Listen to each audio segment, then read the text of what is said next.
Hello, it's January 18th, 2017. I'm Tony Smario here at my father BroSal.org YouTube channel. And we're on Twitter, we're on Instagram, we're on the internet at BroSal.org. And please get your computer onto some of these things and maybe download things from our website. I'm starting to see how important that is because they're taking down even our little invisible site. They took down our whole playlist that was called End Times Trending. Now it's called What's Trending. So anyway, everything's in danger these days of being lost in the system of making us safe from the terrorist. And if you listen to the last End Times Trending show on the propaganda and fake news idea, I won't go over it again. But I think we're in a sort of Hegelian dialectic of problem, reaction, solution. And we have been at least the 100 years that seems so vivid to me. When I go back deeper in that, I'm not educated enough to really get a picture, except a vague picture that, somehow it's always been the same, all the way back to Enoch, this warring nature. Enoch saw as coming from these sons of God. So let's just leave the religious argument aside for a minute, but gosh, it's really odd that the oldest known or oldest acclaimed story, points to the actual beings that God created as bringing all the necessary knowledge of the arts of war and such to mankind to turn them into the type of existence that we have today. That's at least the religious vision of it.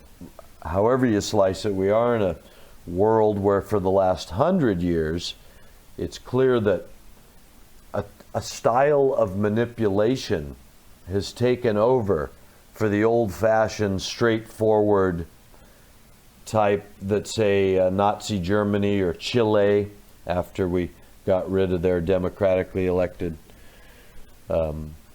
official and put in place Pinochet, one of the most harsh dictatorships in the world, or Franco.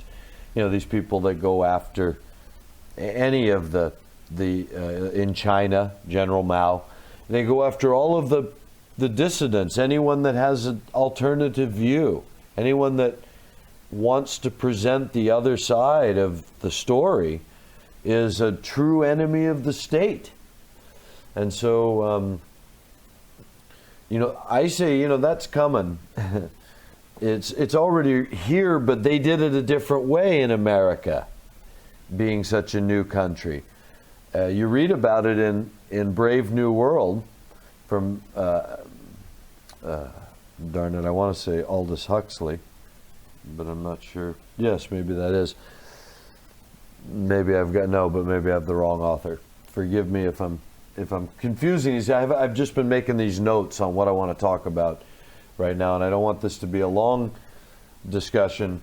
I want to point out to you a list of things that I think we can look at, that I'm looking forward to, what I think is going to be accomplished going toward this World War III, the things that Donald Trump was actually there to do. I got inspired by watching one of these sites that that I feel has brought me some good research, but I had once subscribed to it, but I unsubscribed to it because, darn it, they're constantly seeming to ride both sides of the fence, and that is to present some very solid research, but never get the conclusion. Then they use, for instance, the political system. They talked about the voting and how important, and whether it's rigged or what the Russians might be doing or not doing. They tell you, they seem to be aware on one hand, but then they give you, their awareness seems to disappear on another hand when I'm wondering, as they're talking to me, why they don't see that, trusting the New York Times article or imagining that all of this stuff is a reaction. I suppose that's the bigger point. That anyone who justifies the position of America and our media as reacting. Oh, we didn't know Russia was going to get into the Syria conflict. I'll bet we did. I'll bet at the level that really matters, as far as the button pushers on the big weapons, I'll bet we knew darn well exactly how that was going to go down, because I'll bet those people are on a different program, that there's at least a ring of the circle that's on a different program. Whether the actual button pusher knows it or not, I doubt it. They think they're fighting the Russians. We got communism to defend. We got terrorism. We got Islamic terrorism. You can watch the video of what's his name there, Brzezinski, lying to those people over the Afghan war with Russia. Your God's going to deliver you. You're the righteous ones. I mean, you can watch how they do it. It's propaganda and control, and it's military, it's power that's always been, all the way back from Enoch. It's been about, destruction through military might. And I'm saying that it's only the last 100 years where you can see where they've shifted that because of the control the military brought them after World War II. They were able to shift the control to a psychological control and a financial control. After World War II, they owned the money. Europe got rebuilt under our terms. Germany paid for it. Europe paid for it. They're still paying for it. That's the point. That's why those people have to keep getting squeezed now to where they're all unemployed. The bankers that set all that up are stealing all the hard assets now as they're going to reset their game. Who owns what? Well, who got what? They all went out after assets and used their power like Alexander's generals, right? Alexander died and he said, fight for it. Whoever wins it can have it. I'm not leaving it to anybody. I fought for it. And 4 of his generals, because of course they were the ones in charge of all those people for Alexander at one time, until all of a sudden Alexander's dead. They're still in charge of all those people, so now they're giving them the orders, and they're squashing any resistance of people that go, well, wait a minute, Alexander, we don't have to listen to this guy. We don't have to listen to General Ptolemy. We don't have to listen to General Seleucus. But General Seleucus said, would you kill those people over there, please? Just like, so what's changed? Nothing really. So, again, I'm always repeating it because I think it's the central insight to what I'm bringing to the table, is a willingness to look at the world, bringing some sort of light to that darkness, or letting the darkness cover the light that we think we have, and realizing we're really in the dark. And only what you can feel solid under your feet and identify. For instance, if you felt a key in your hand in the dark, you'd know it was a key, wouldn't you? So you may not be able to find the lock in the dark, especially if someone was trying to keep it from you, but you'd know a key when you felt one. And I feel like that's what I'm trying to do. I'm trying to present reality in the stuff that's undeniably what it is. And the buildup of arms since they declared a United Nations and had all the arms and all the power is unexplainable, except to say they wanted exactly how, they've purposely rebuilt Russia's weapons.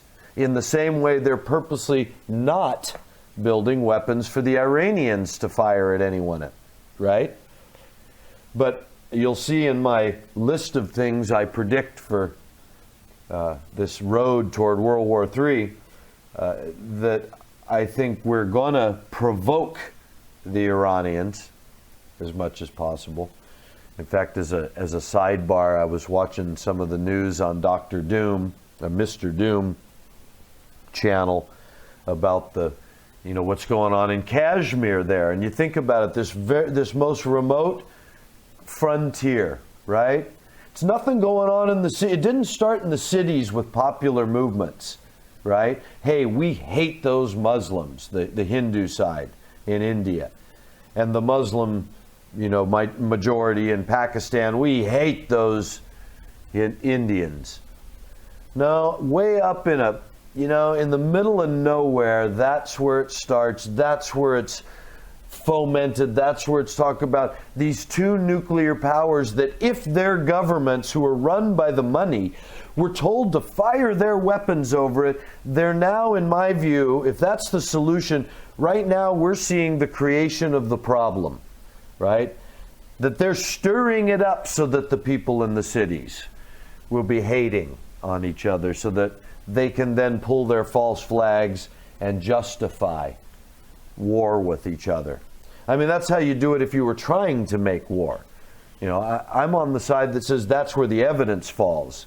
I don't know anything for sure, but if I had to bet my life, which I feel is what life is, I bet these son of a guns are paying for both sides. Somebody knows that Russia was broke 20 years ago, and yet now the supposed parity, I think, is all part of the story, so that the war can be thoroughly annihilatory from both sides, because they built us up to know both sides have parity and both sides are ready to go to war with one another, when the people of every side don't want that at all. You go into any of these countries and talk to the average person driving a truck, teacher, any profession, nobody really wants to go to war and kill anybody. Everybody's trying to figure out how to feed their family and just live with what they've got. But these governments, that's a different story. They're the ones, and the media is what tells us what we are doing. If you watch Wag the Dog, you see how 20 years ago or more they put that into a major movie with Dustin Hoffman and Robert De Niro to show you how, whatever we see on TV is what's going on. If they say there's a war, there's a war. And here's one last sidebar that fits into last week's propaganda. I keep realizing that with all the news footage I see, all the articles I read, all the pictures now, here we are, how many years into this Syrian war? Refugee crisis of 11 million displaced people. I have yet to see one battle scene. Not one scene of actual battle. They keep showing me pictures of tanks rolling through empty field, firing their weapons, people firing their weapons, okay. A lot of pictures of people standing around doing nothing. I mean, really. A lot of pictures, stock footage of the same line of Toyota trucks, the same line of ISIS fighters in their perfectly clean black uniforms that look like they came from some Stanford University, stage show, right? It's just, show me the guys that have been out fighting for this cause that everybody's willing to die for, this religious cause that's tearing the world apart. Not one piece of footage, not one drone that was set off over a hot area so somebody could bring back 30 friggin' seconds of real clashing of forces. No, I mean, I don't know. After all these years, I'm starting to see that as a real, if I'm stacking up evidence in my argument in my own heart for what's true and what's not true, this seems like evidence to me. That if they're trying to show me how bad Assad is, you're trying to show me ISIS just killing, taking over territory, taxing people. Where's the real, where is that on the ground? You see on the ground in Egypt, they got a sugar shortage. You see the drought, affecting the merchants. You see the way the prices, the retraction of the bills in India, Venezuela, the recessions and people lining up for hours to get enough money to get through the week to go buy groceries in stores that don't have anything. The water shortages, they're talking about it, Syria and all these zones where people are just lining up to get enough water for the day. That all looks, real enough, or at least some of it's, I don't know. I don't know how to judge it completely, but at least you're showing me something. When you show me hundreds of people in Venezuela and riots in the street, and you tell me it's because they don't have no money and they're pissed off, that looks pretty real to me. You tell me ISIS has taken over the Middle East. They've taken over two of the biggest, most important cities and two of the biggest, most important empires in the Middle East. I haven't seen one footage of people going at it. People running from their homes because they can't hold off these ISIS buggers any longer. I'm not one 30-second snippet of something that makes me think, "Whoo, look at that. That's war." So that's war. People are killing each other over this. I say, I'm sure, we're dropping bombs somewhere. We're killing people, but I think it's to drive people. We're driving people out of there by bombs falling from the sky on their homes because we don't want them there. And I think that's Shiites primarily in what's going to be Sunni territory in this next setup. So let me get to the 7 things now that I predict we're going to see. And these are in no particular order. I just wrote them down off the top of my head. And it's all got to do with Trump. That's why I want to call this episode The Art of the Deal, because I think this has all got to do with what Trump will accomplish, what he was brought into office for. And that's why all this talk about him being assassinated. Are you guys still haven't learned to read through the propaganda machine? That when they tell you, watch out, riots, riots, riots. That's not how real stuff happens. The real stuff happens quietly where you're not looking, and they only tell you about it if it benefits their cause.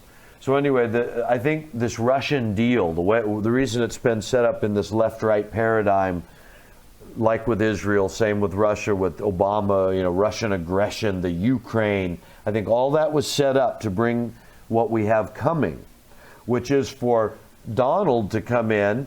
And his big thing now is reducing the nukes. I'm not sure what that actually, how many nukes can you reduce?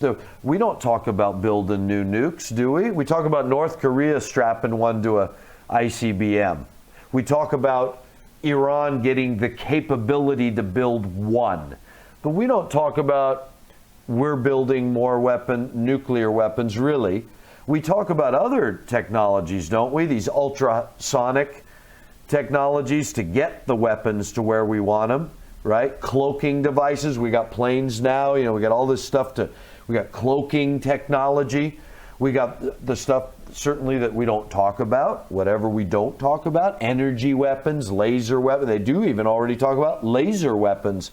So whether that's just to spook other people or not, the point is, since when have nuclear weapons been such a big deal, like reducing nuclear weapons, unless we're talking about reducing military spending and military buildup, downing these planes and shutting down these companies that build more and more and better military equipment. Who cares about just reducing nuclear? So I think what I read in it is Edward Bernays. I read playing on our emotions, nuclear weapons, they made them a big deal. I'll bet you there's hardly any nuclear weapons that even exist in the world. I'll bet it's all a big Edward Bernays. They build a bunch of rockets that go off like just the same way our fireworks. That's all they are. They're rockets. They go off in the air, and they have fins to guide them, and now they have guidance systems.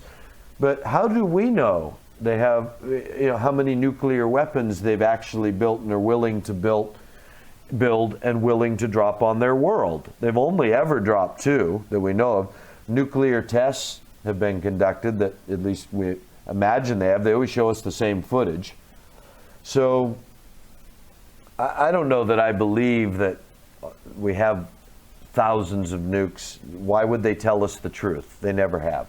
So anyway, I think the deal that talks about reducing nukes, and it's also tied into Donald Trump's rhetoric about NATO being obsolete, which I'm sure it is, because Trump's there to fulfill all of this narrative that they've been putting in place on purpose, I say, for at least 100 years, which means by the time you get to the state of Israel and the 40s and 50s and the rolling out of the CIA, and I mean, come on, you're way deeper into the plan than just, hey guys, why don't we start a state of Israel, and why don't we start a spy agency? No, that came out of a long time which came out of England in the Office of Naval Affairs and such. So anyway, I think the Russian deal that Donald Trump's going to be famous for making is going to include this NATO sort of dismantling or something about that in the end, which has to do with Russia taking more, if not complete autonomy over these territories that we don't want to keep paying for, Estonia, Latvia, these kind of places. Donald Trump's going to argue, hey, Russia's not our communist enemy anymore. There's people that are trying to keep it that way, but really, why don't we do business with these people? They want to jump into the modern day and do modern business. We're all can work together to make the world safer by not being aggressive.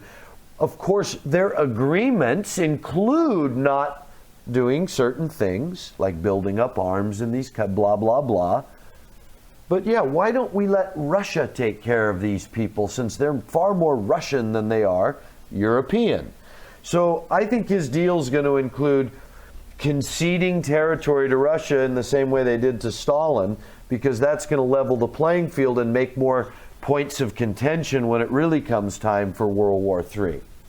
Okay, so that's number one. I think Donald Trump's deals are going to include, making friends with Russia by sort of we're going to explain it by giving them rope to hang themselves with, which eventually that's what's going to happen. And it's all going to be because they're going to commit to reducing nukes, and we're going to be able to verify, and oh my God, the world's becoming safer, and we're saving money. Russia's going to start paying for a lot of this stuff to take care of those countries, right? So anyway, it's a good deal all around. Number two, the Iran deal. I think the deal, of course, is just to piss off the Iranian people more and more and more, to make them more anti-Western and anti-Sunni, which is basically Saudi Arabia and Jordan, the Hashemite king. So I think that the Iran deal that is going to come out of Trump is the one that causes great harm to Iran, because it'll mean sanction. However, we're going to have to paint Iran because they're going after a single weapon, right?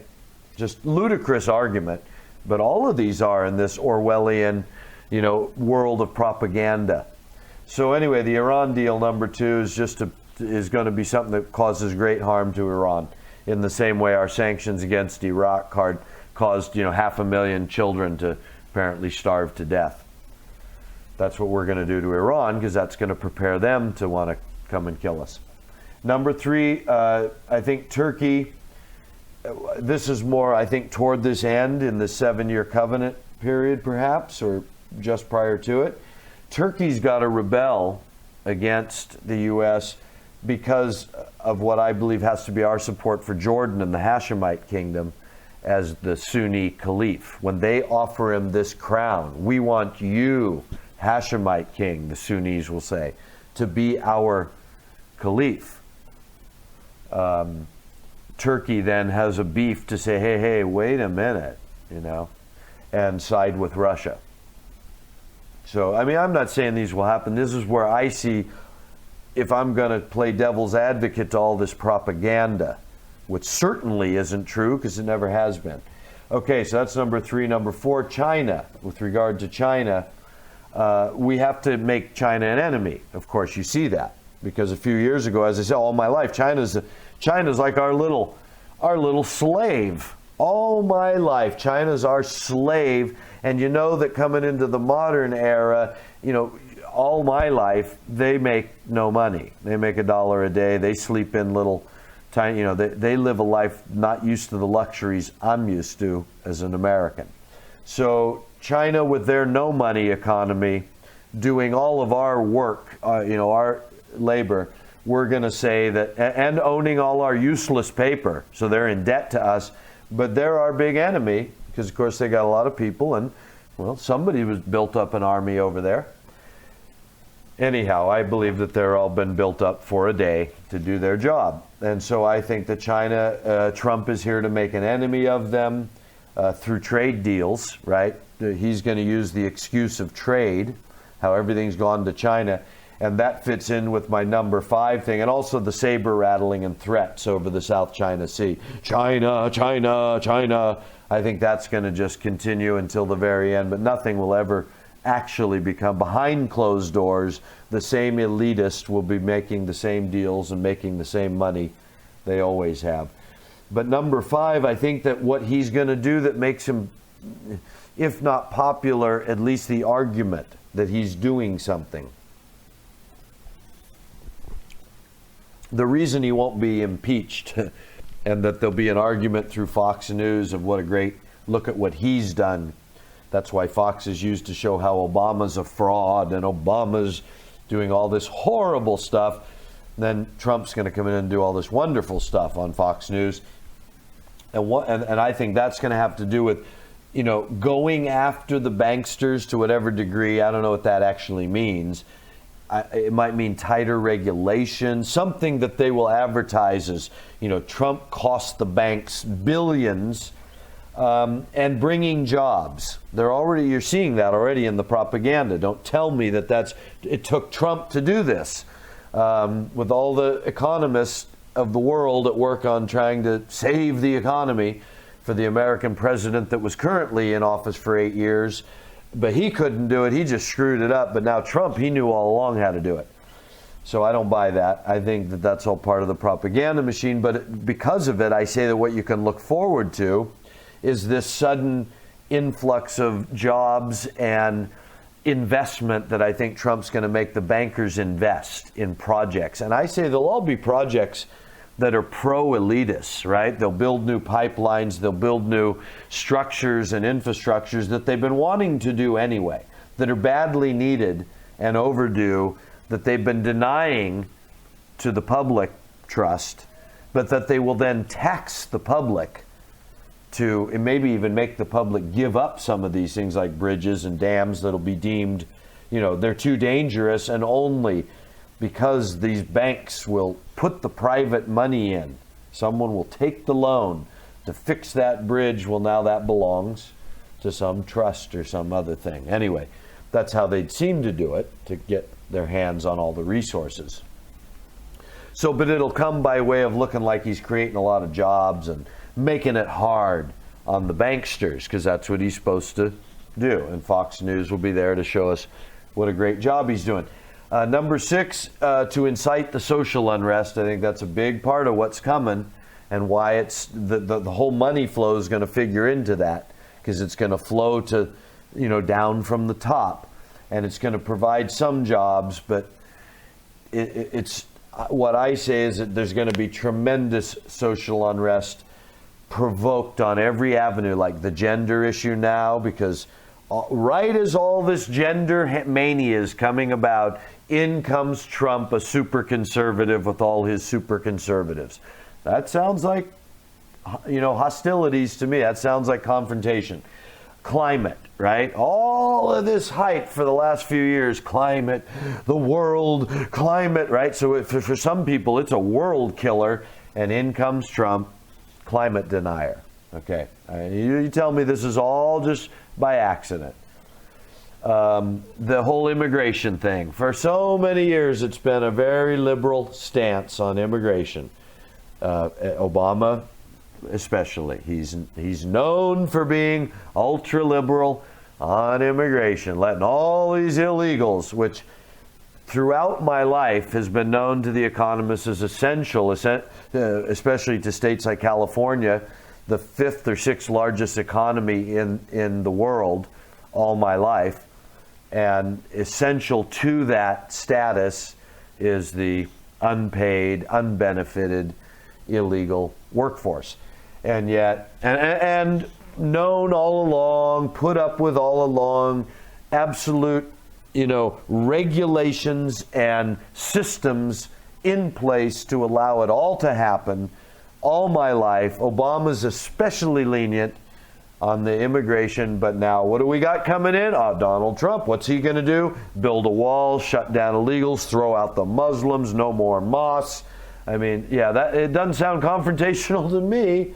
Yeah, watch out. I say we have a lot of social unrest and then religious, right? He pretends to be a religious man, a man who's never asked forgiveness and doesn't see it that way, and, you know, blah, blah, blah. Anyway, never heard him mention Jesus. Doesn't seem to be humble.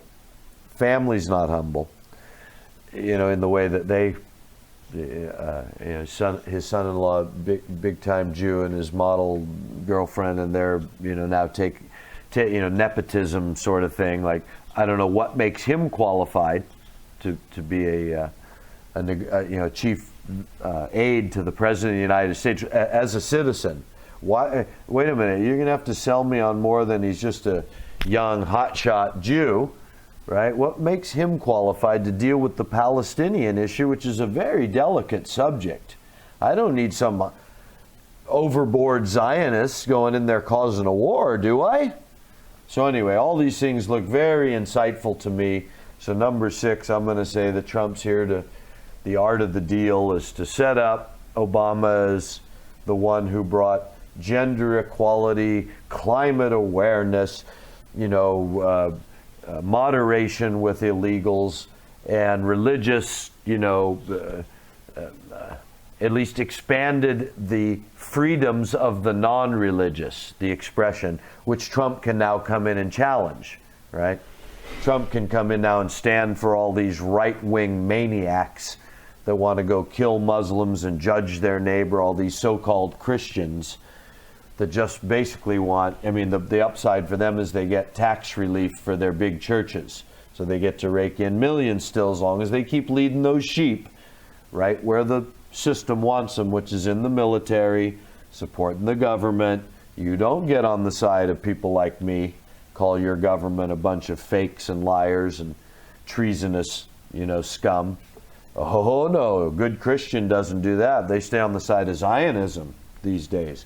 So anyway, I think that all this insightfulness is to shake up that type of Christian and the non-religious type, because Trump will come in now supporting that type of brain-dead Christian, one-sided, hypocritical, self-righteous, ready to go to war and kill everybody for Jesus Christian. That's who Trump's going to support now against all the liberal-minded people in America, which is the majority.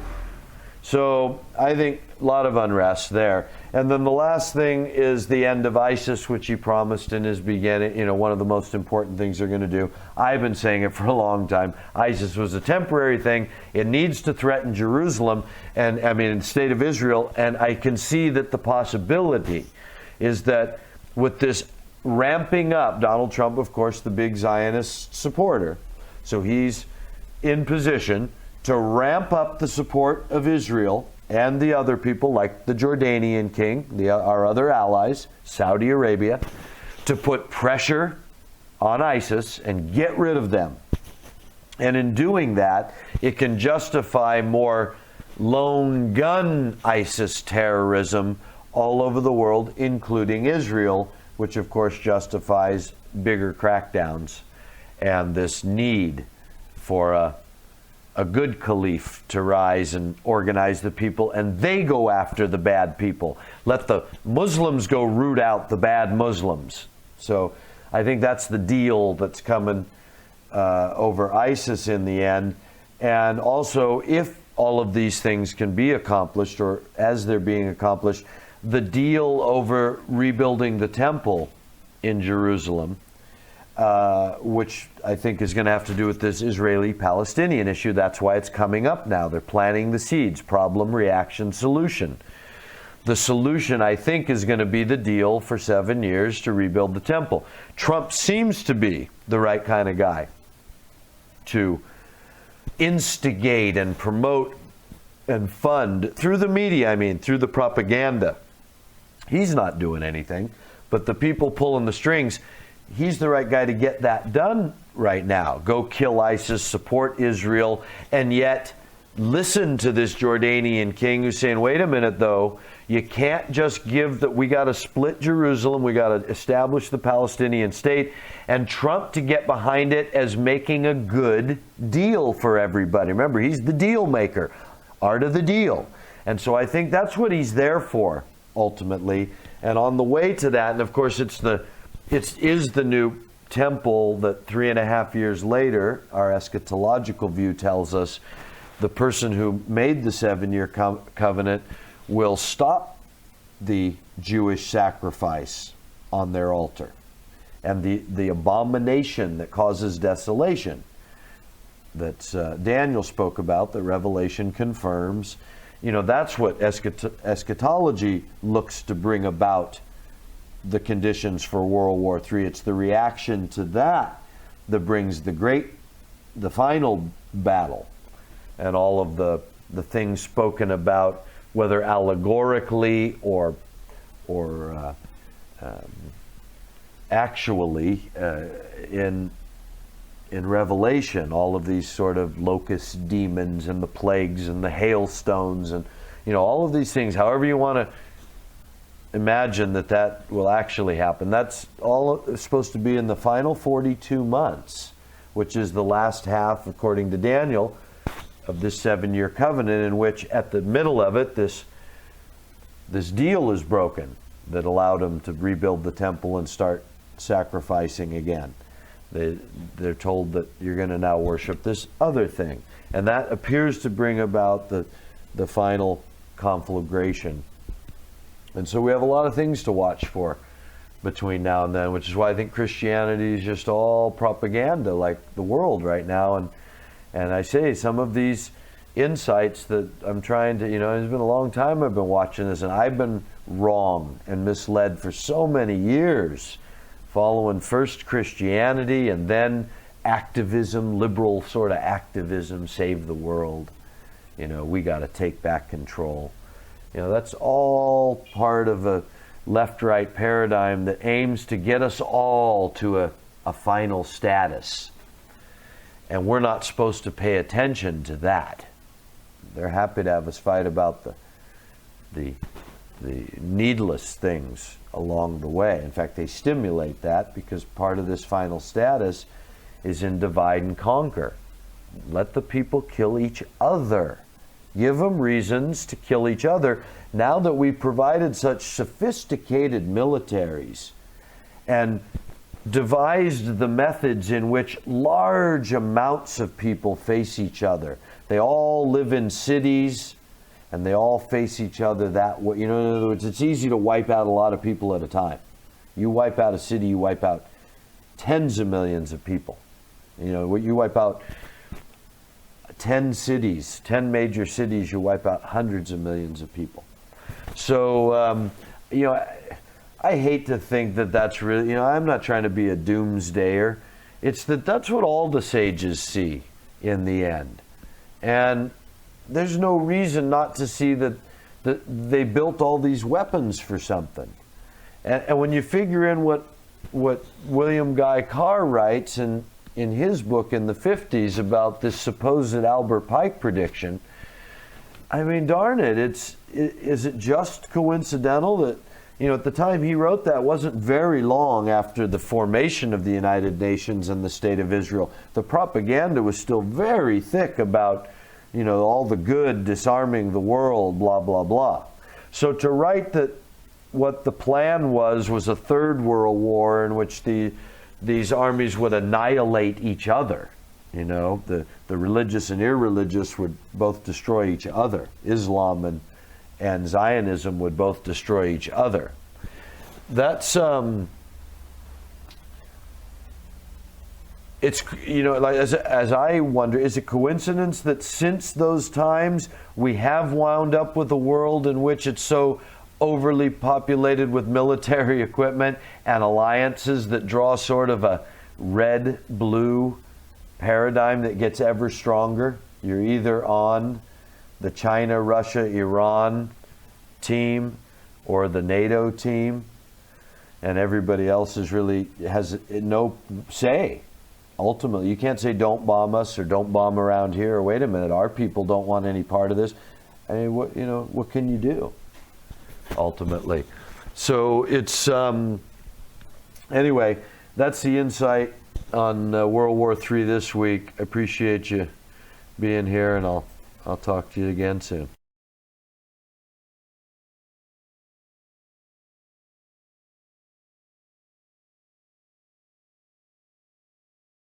See you again soon.